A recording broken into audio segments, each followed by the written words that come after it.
Good morning student, welcome back to another video of Economics chapter 3.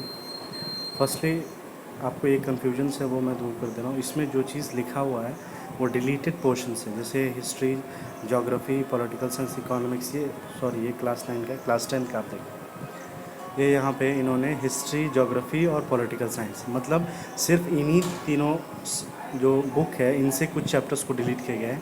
Economics के किसी chapter को delete नहीं किया गया. ये देखो आप लिखा है रिकमेंडेड पोर्शन फॉर डिलीशन, मतलब जस्ट लाइक हिस्ट्री में इन्होंने दिया है कि चैप्टर 3 एंड चैप्टर 4, इसमें आपको दोनों में से कोई एक चैप्टर उसको नहीं पढ़ना है, उसको डिलीट कर दिया जाएगा पूरी तरह से बोर्ड एग्ज़ाम के लिए. उसके बाद उसके बाद सेक्शन 3 में भी print culture and modern world. उसके बाद एवरीडे लाइफ. सेक्शन 3 में जो चैप्टर 5 है ये कंप्लीट चैप्टर डिलीट है, और चैप्टर 3 एंड 4 में से कोई एक चैप्टर डिलीट हो. ठीक है, तो ये 2 चैप्टर हिस्ट्री से डिलीट कर दिया गया. उसके बाद आप ज्योग्राफी में देखेंगे तो चैप्टर 2, चैप्टर 3 एंड चैप्टर 5 इसको डिलीट कर दिया गया. चैप्टर 2 कंप्लीट चैप्टर डिलीट किया गया है. चैप्टर 3 में सारे मतलब कंप्लीट चैप्टर डिलीट है एक्सेप्ट मैप आइटम. जो मैप आइटम है उनको असिस्ट किया जाएगा एग्जामिनेशन में. तो इसीलिए जो मैप वाले आइटम से ये जब स्कूल खुलेगा में भी तो बोर्ड पे ये चैप्टर 3 और 5 के मैप आइटम डिस्कस कर देंगे. बाकी जो सारे टॉपिक्स हैं वो सब डिलीट है, इसको नहीं पढ़ना है, सिलेबस से हटा दिया गया. ओके.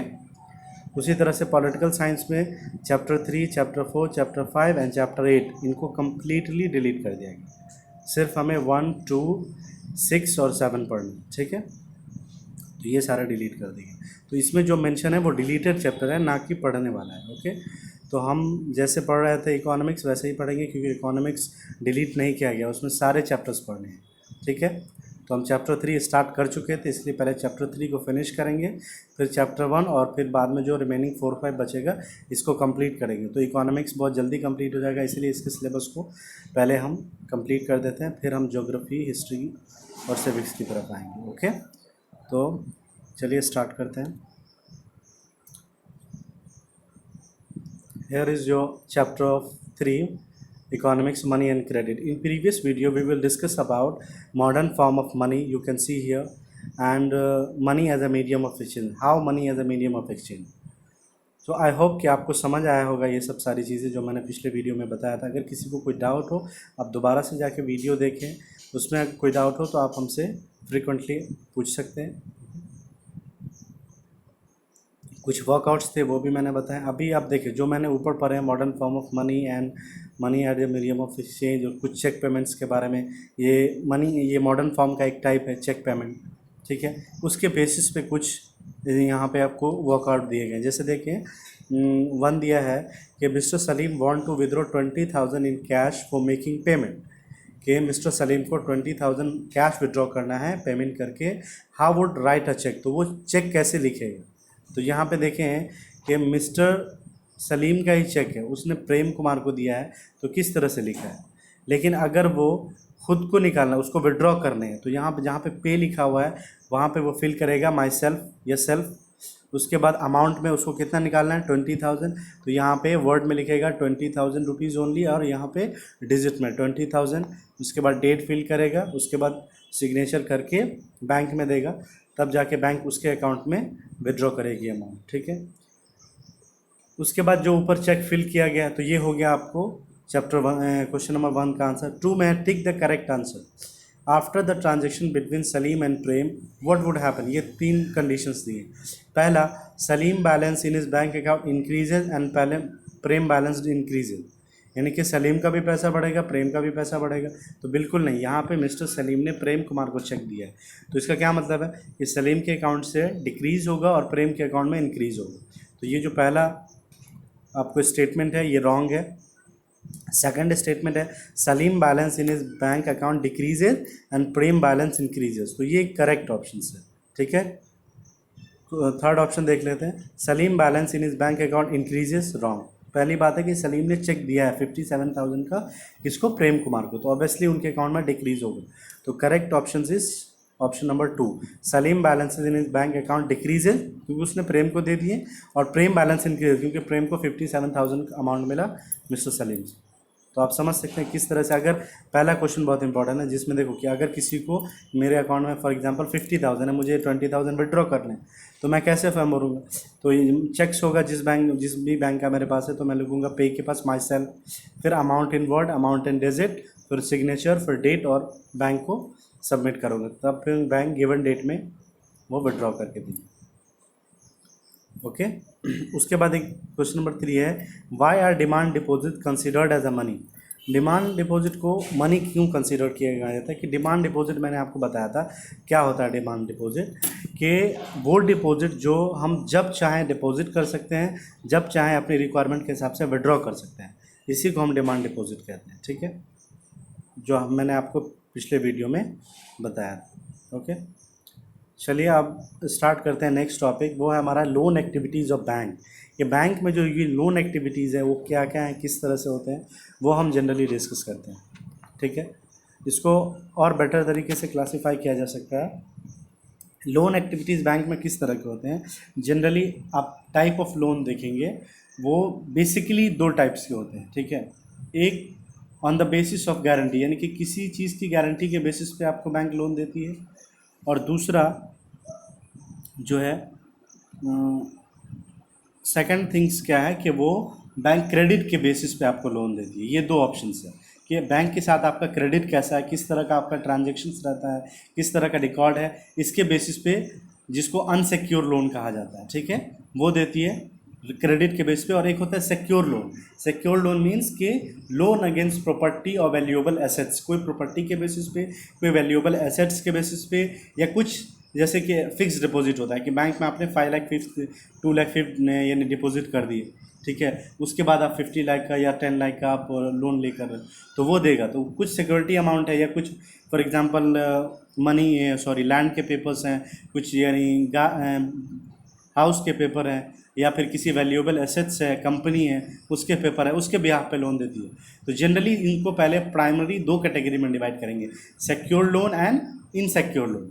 सिक्योर लोन यानी किसी वैल्यूएबल एसेट्स या पेपर के बेसिस पे आपको मिलता है, और इनसिक्योर लोन आपको आपके क्रेडिट के ऊपर मिलता है कि आपका क्रेडिट बैंक के साथ किस तरह का है, तो उसको बोलते हैं हम इनसिक्योर लोन। क्योंकि हो सकता है आपका क्रेडिट बहुत अच्छा है, बैंक ने आपको लोन ऑफर किया, बाद में आप, बहुत सारे लोग ऐसा करते हैं कि वो लोन नहीं देते हैं, तो वो इनसिक्योर लोन हो जाता है। तो बेसिकली ये मेन 2 कैटेगरी है। उसके बाद फिर अलग अलग टाइप है, सिक्योर लोन में भी अलग अलग टाइप है, और इनसिक्योर में भी टाइप ऑफ अलग अलग। ठीक है, जैसे सिक्योर लोन में क्या है कि फॉर एग्जांपल बहुत सारी है, जैसे कि आपको बिजनेस के लिए लोन लेगा, कंस्ट्रक्शंस के लिए लोन मिलता है, जो भी नीड्स होता है पर्पस का, उसके लिए उनको लोन, एग्रीकल्चर्स के लिए लोन मिलता है।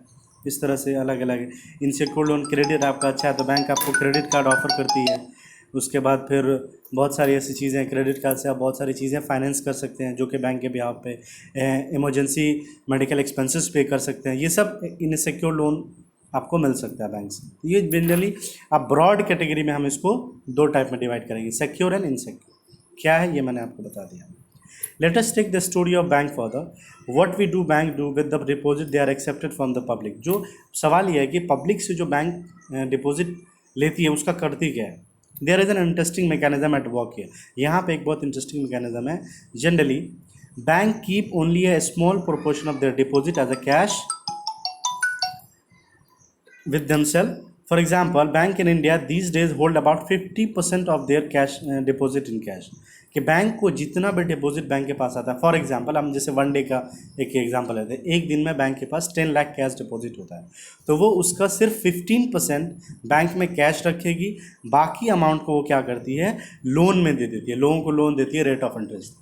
बैंक की जो इनकम है वो सिर्फ सिंगल है, लोन देके रेट ऑफ इंटरेस्ट कमाना, रेट ऑफ इंटरेस्ट के ज़रिए पैसे कमाना। बैंक के पास यही सबसे सिंगल टास्क होता है पैसे लेने का।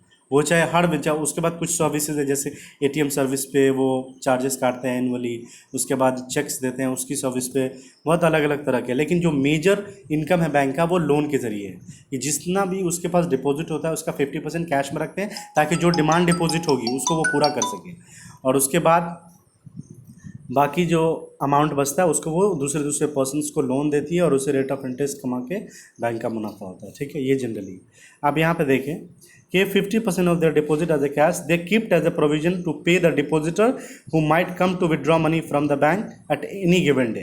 Since on any particular day only some of its many depositors come to withdraw cash, the bank is able to manage with this cash. तो बैंक अगर कोई इमीडिएटली आए, जैसे आज एग्जाम जमा किया 2-3 दिन बाद निकालना है, तो बैंक के पास एटलीस्ट 50% कैश होना चाहिए ताकि उनकी डिमांड को पूरा कर सके, उनको दे सके. Because use of major portion of the deposit is extended loan. और जो मेजर पोर्शन है यानी कि 85% जो कैशेज है उसको वो क्या करता है, लोन में एक्सटेंड कर देते हैं. There is an huge demand for loan of various economic activity. जैसे लोन का डिमांड बहुत सारी इकोनॉमिक एक्टिविटीज़ के लिए लोग करते हैं. We shall read more about this. Okay.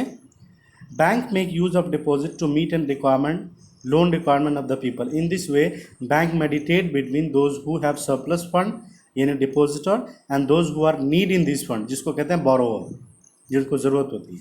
Bank charge a higher interest rate on loan that they want offered on deposit. The difference between what is charged from borrower and what is the paid of depositor is the main source of income. जैसा मैंने आपको बताया कि for example आप deposit करो bank में 10,000 rupees, तो आपको 5% रेट ऑफ इंटरेस्ट मिलेगा.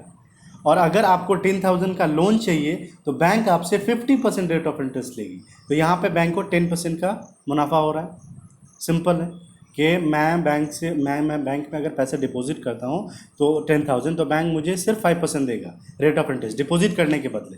क्यों देगा? ये पैसे कहाँ से वो दे रहा है हमें, हम 1,000 दे रहा है और उसने 10,000 दे रहा है, वो 5% एक्स्ट्रा हमें दे रहा है जो मंथली है या क्वार्टरली या एनुअली रेट ऑफ इंटरेस्ट है उसके से. ये कहाँ से दे रहा है? बैंक क्या करती है, जो रिमेनिंग अमाउंट है उसको वो लोन देती है. लोन में वो 5% तो कस्टमर को दे रही है, तो वो at least 50% 20% rate of interest loan लेगी. कोई अगर तीसरा बंदा लोन चाहिए तो उनको कहेगा मैं आपको 10,000 दूंगा 20% लोन पे, तो वो वहाँ से 20% लेगा, आपको इधर 5% पे करेगा, बीच में 15% बैंक की इनकम होगी.